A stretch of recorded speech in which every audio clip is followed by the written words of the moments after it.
Merci Didier. La parole maintenant à Bruno Marceau, libre penseur.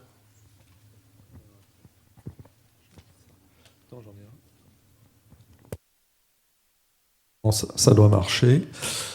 Bonjour.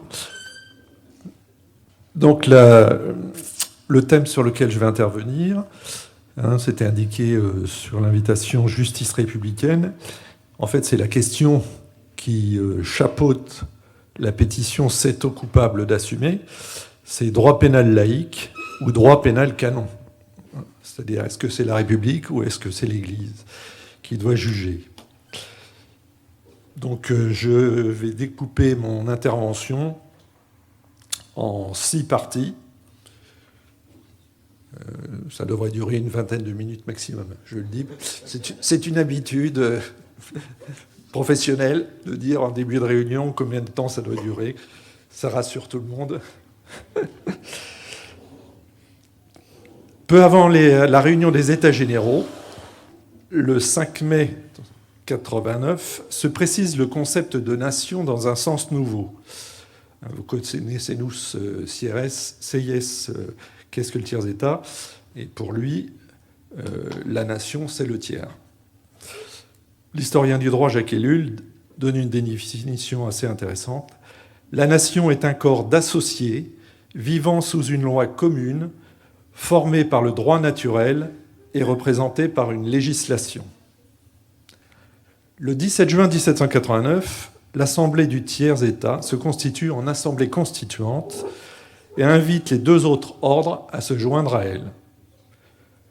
Le 20 juin, 300 députés du tiers et quelques députés du clergé et de la noblesse font le serment, salle du Jeune Paume, de ne pas se séparer avant l'élaboration d'une constitution. À partir de juin 1789, c'est l'Assemblée constituante qui détient les véritables pouvoirs constituants législatifs et politiques.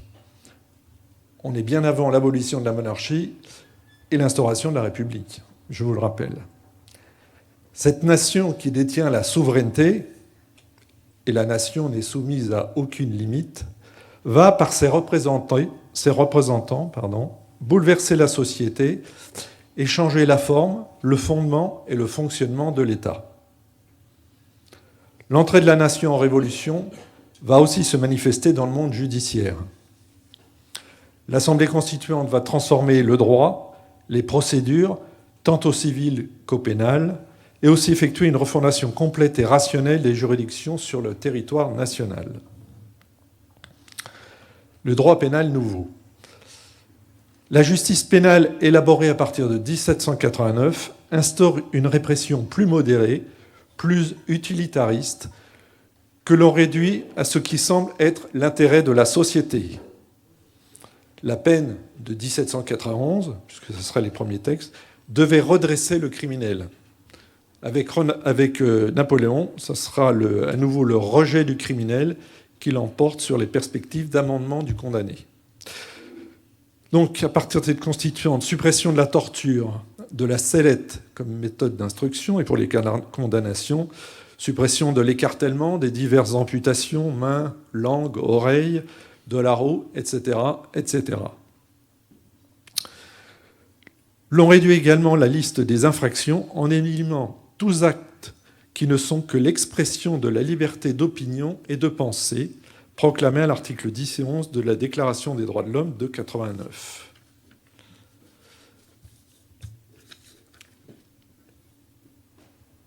Cette liberté de pensée et d'opinion esquisse la liberté de conscience instaurée par la loi de 1905, fait disparaître les délits imaginaires ou de confusion crimes péchés, tels que l'hérésie ou le blasphème, les délits imprécis, source d'abus, crimes de lèse-majesté, ou les délits liés à la criminalisation de comportements personnels comme le suicide ou la sodomie. L'exigence d'uniformité, nouvel idéal législatif, va conduire dès 1791 à ce que la règle unique se trouve matérialisée par la codification selon les principes des articles 7, 8, 9 de la Déclaration de 89. Et en fait, sur les 17 articles de la Déclaration de 1789, 11 touche plus ou moins au droit pénal et à la procédure pénale, et s'il ne crée pas de droit, il déclare des droits inhérents à la nature humaine. Je ne cite pas les articles, ils seront dans la brochure. C'est donc la Révolution qui a entrepris de séculariser le droit, c'est-à-dire de distinguer les règles religieuses et les règles civiles, et de priver d'effets civils les prescriptions religieuses en matière d'état des personnes et de capacités civiles. Cela a abouti à transférer à l'État un certain nombre d'activités qui étaient prises en charge jusque-là par l'Église catholique. La justice, l'assistance aux pauvres, l'instruction, l'état civil. De même, le mariage est sécularisé et le divorce est autorisé sous la Révolution. La sécularisation du droit a été entreprise au nom de la liberté de pensée et d'opinion et de l'égalité des citoyens devant la loi, toutes deux garanties par la Déclaration de 1789. La législation doit être la même pour tous, indépendamment des croyances entre les individus. En ce qui concerne la justice, les lois des 16-24 août 1790, complétées par le décret du 6-7 septembre 90, suppriment les privilèges de juridiction. Je cite, « Tous les citoyens, sans exception, plaideront en la même forme, devant les mêmes juges, dans les mêmes cas. » C'est une véritable rupture avec les prétentions de l'Église qui revendiquait une compétence rationnée personae, je vais donner la traduction, en fonction de la qualité de la personne, donc sur les écoliers, les personnes faibles et les pauvres, les veuves, les orphelins. Toutes ces personnes qui, affirmaient-elles, devaient relever de ces juridictions. Elle réclamait, en outre, la connaissance exclusive d'un certain nombre d'affaires, quelles que soient les personnes mises en cause. Ainsi pour les crimes commis contre la foi ou pour le mariage. Et une compétence concurrente avec l'État pour l'exécution des testaments, les délits contre les mœurs, le blasphème. L'Église romaine et les faits de pédocriminalité. Les affaires de pédocriminalité au sein de l'Église ont montré que ces principes n'étaient pas intégrés par tous les responsables ecclésiastiques, y compris au XXIe siècle. Lorsque ces agissements ont été révélés, les autorités religieuses ont rarement encouragé, loin s'en faut, les victimes à s'adresser aux tribunaux civils, considérant que ce type d'affaires devait rester à l'intérieur de l'Église et qu'il suffisait d'alerter la hiérarchie ecclésiastique.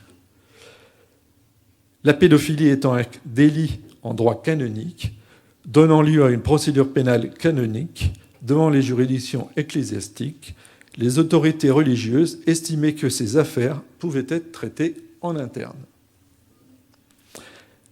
Face à la multiplication des affaires et surtout face à leur médiatisation au début des années 2000, la Conférence des évêques de France a fait publier une brochure en 2002 qui insiste sur la nécessité pour celui qui a eu connaissance d'un crime, entre parenthèses viol, ou de faits concernant des privations, mauvais traitements ou atteintes sexuelles sur des mineurs de 15 ans, d'en informer la justice étatique.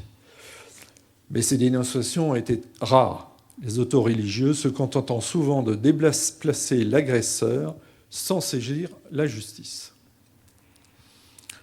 On trouvait même encore au début des années 2000 des documents internes à l'Église conseillant aux fidèles de recourir d'abord aux organes de l'Église avant de s'adresser aux organes de l'État.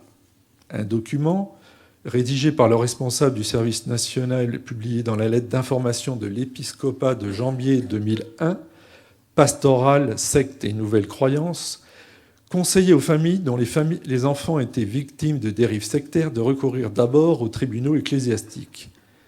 Je cite, « L'Église catholique possède son propre droit interne, entre parenthèses, qui est la protection du faible, fermez la parenthèse, pour régir le fonctionnement de l'autorité et de réguler celui du groupe. » La même brochure proposait aussi d'instituer, je cite, des lieux de parole et d'écoute où chacun peut venir exprimer, je cite à nouveau, ses plaintes et sa souffrance. Ces lieux sont évoqués par François Ozon dans son film « Grâce à Dieu » qu'a déjà cité Didier. Et la médiation était recommandée. Là encore, l'affaire restait au sein de l'Église au lieu de relever des tribunaux civils. La question s'est aussi déplacée aujourd'hui sur le terrain du secret confessionnel, que certains revendiquent encore pour expliquer qu'il n'est rien fait pour dénoncer les crimes. En effet, depuis 1891, vous verrez que la date est importante dans mon propos, la jurisprudence admet que les ministres du culte font partie de ceux qui, par état ou profession, sont dépositaires des secrets qu'on leur confie. Il existe cependant des exceptions à la règle de l'article 226-13 du Code pénal. Ainsi, l'application du délit de violation du secret professionnel est exclue dans les cas où, je cite, « la loi impose ou autorise la révélation d'un secret » et aussi à celui de, je cite, « celui qui informe les autorités judiciaires, médicales ou administratives de sévices ou privations de soins dont il a eu connaissance et qui ont été infligés à un mineur de moins de 15 ans ou à une personne qui n'est pas en mesure de se protéger en raison de son âge ou de son état physique et psychique. » Article 226-14 du Code pénal, c'est le premier paragraphe. Pour ma part, je pense que le secret confessionnel n'est pas un secret professionnel, comme le secret médical ou celui des avocats. Médecins et avocats qui ont d'ailleurs, dans certains cas, l'obligation de passer outre le secret professionnel. L'article du Code pénal qui est cité précédemment pratiquement ne parle que des médecins les moments où ils doivent s'exonérer de leur secret professionnel. De plus, concernant la grande jurisprudence de 1891 évoquée par les tenants du secret de la confession, ceux-ci omettent de rappeler qu'elle date d'avant la loi de 1905, de la période où, concordat oblige, la religion était un service public. Ce n'est plus le cas.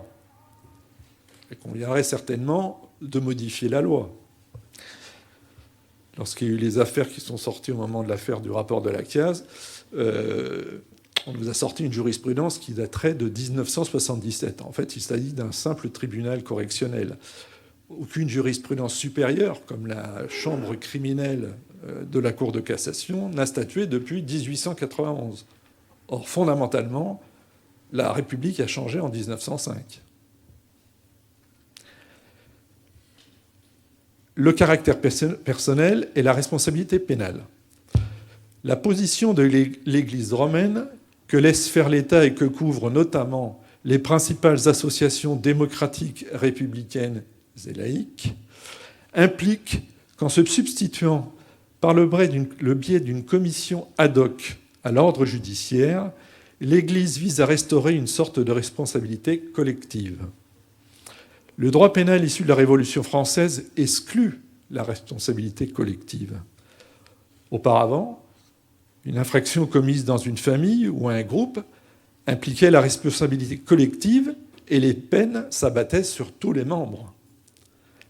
Avec la Révolution, les peines encourues, les condamnations sont proportionnelles, personnelles et publiques. Le principe du caractère personnel de la responsabilité pénale, même s'il n'avait jamais été consacré, avant la réforme pénale de 1992, est inscrit désormais donc à l'article 121.1 du Code pénal, je cite, « Nul n'est responsable pénalement que de son propre fait ». Ça, c'est la loi. Ce qui est important dans l'affirmation de ce principe, c'est que la responsabilité pénale du fait d'autrui n'existe pas. Sauf exception des employeurs en matière de sécurité, mais c'est quand même très limité. C'est différent, par contre, en droit civil. Vous connaissez tous votre garantie responsabilité civile, pour vous et votre famille. Il y a aussi la responsabilité civile du fait d'autrui, c'est ce qu'on appelle la responsabilité des commettants du fait de leur préposé. C'est aussi différent en droit commercial, avec la dette d'un associé. D'ailleurs, le droit commercial, c'est le seul segment judiciaire de l'Ancien Régime qui a été maintenu à la Révolution. Comme la responsabilité collective du droit pénal n'existe pas, même pour la complicité ou pour les crimes et délits commis en réunion, auteur, co-auteur, complice, cela aboutit forcément au régime des inculpations individuelles et à l'individualisation des peines. Une loi récente, liberticide, c'est dans l'air du temps, permet d'inculper des responsables syndicaux à la suite de délits commis au cours de manifestations. Cela instaure une sorte de responsabilité collective. C'est une atteinte au principe du droit pénal républicain que d'admettre une nouvelle sorte de responsabilité collective. En droit pénal laïque, seule la personne responsable doit subir les sanctions pénales. Ainsi, la responsabilité pénale collective, inexistante en droit pénal français, est revendiquée par la commission Sauvé. Je vous donnerai 2 extraits des recommandations 32 et 40 sur les 45 recommandations. Et bien entendu, l'Église catholique romaine. Substituer l'institution ecclésiastique à ceux de ses membres qui ont commis individuellement un crime ou un délit, c'est nier la responsabilité personnelle, et cela permet d'écarter l'incrimination personnelle et l'individualisation des peines. Donc juste une citation, puisque en fait ça a été évoqué par Didier précédemment. La recommandation 32 du rapport Sauvé confie à un organe indépendant extérieur à l'Église. Ça sera l'INIR. Et la recommandation 40, mettre en place sans délai le tribunal canonique interdiocésain annoncé en 2021. Voilà. Sur les tribunaux d'exception, là, ça va nous rappeler dans quelques décennies en arrière, la Cour de sûreté de l'État, les tribunaux permanents des forces armées, et plus encore les ordres professionnels créés par le régime de Vichy et qui ont en charge la réglementation de la profession et la juridiction disciplinaire sur leurs membres, adhésion obligatoire, je vous rappelle, ce fut, et c'est contraire à la démocratie républicaine. Il fut un temps, au moins pour les médecins, où le candidat François Mitterrand, dans ses 110 propositions, en proposait la suppression. Redonner à l'Église catholique le droit de traiter de ce qui relève de la justice républicaine, c'est le retour avant 1789, c'est Vichy sans Pétain, c'est la République sans la démocratie. Il ne peut y avoir de tribunaux différents pour les citoyens, même pour opinion religieuse. Toutes les religions relèvent en matière judiciaire des lois de la République et de la justice de la République. Délai de prescription. L'on nous dit, pour justifier la validité de l'instance nationale indépendante, entre guillemets, de reconnaissance et de réparation, l'INIR, qu'il y a des délais de prescription et que l'on ne peut rien faire de ce fait. Alors certes, des dossiers sont prescrits pénalement, voire civilement. Certes, des criminels et leurs protecteurs peuvent être décédés, des victimes aussi. Toutefois, ce type de crime dans l'Église et ses activités périreligieuses, colonies, internats, etc., n'ont pas cessé subitement il y a une trentaine d'années. Je rappelais les délais de prescription en droit pénal en fonction de l'évolution de la loi. En 1958, c'était 10 ans après le crime. En 1989, on est passé à 10 ans à la majorité de la victime par personne ayant autorité. En 1998, on est passé à 10 ans après la majorité de la victime par personne n'ayant pas autorité. Et en 2004, on est passé à 20 ans après la majorité de la victime. Donc les délais se sont rallongés. Alors pas évidemment d'une façon rétroactive, mais les délais à partir de 2004, c'est 20 ans, après la majorité de la victime. Les délits sur mineurs ou mineurs de moins de 15 ans suivent la même évolution. Donc pour donner un exemple, pour les crimes intervenus après 2004, si le mineur a 14 ans et 364 jours, ça fait une prescription en 2024. On est en 2022, il y a donc encore 2 ans pour instruire un procès criminel. Et il y a tous les mineurs plus jeunes. On prend un enfant de 6 ans, victime en 2004. Ça fait 32 ans. 6 ans en 2004, auquel on ajoute les 12 ans pour arriver à la majorité, les 20 ans de délai, On va en 2036, dans 14 ans. Pareil, on peut faire des procès criminels. Une réflexion en plus personnelle, potentiellement, même prescrite par la justice, on pourrait quand même établir une instruction préliminaire. Bon, là, ça se discute.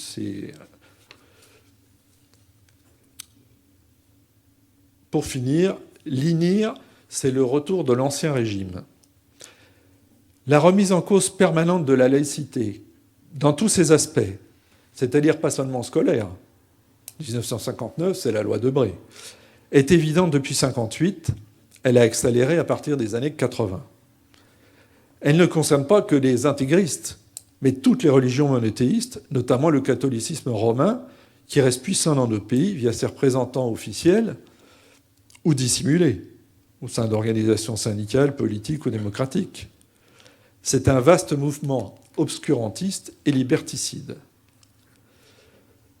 Je l'ai évoqué plus haut, le 20 septembre 1992, l'état civil fut laïcisé et le divorce légalisé.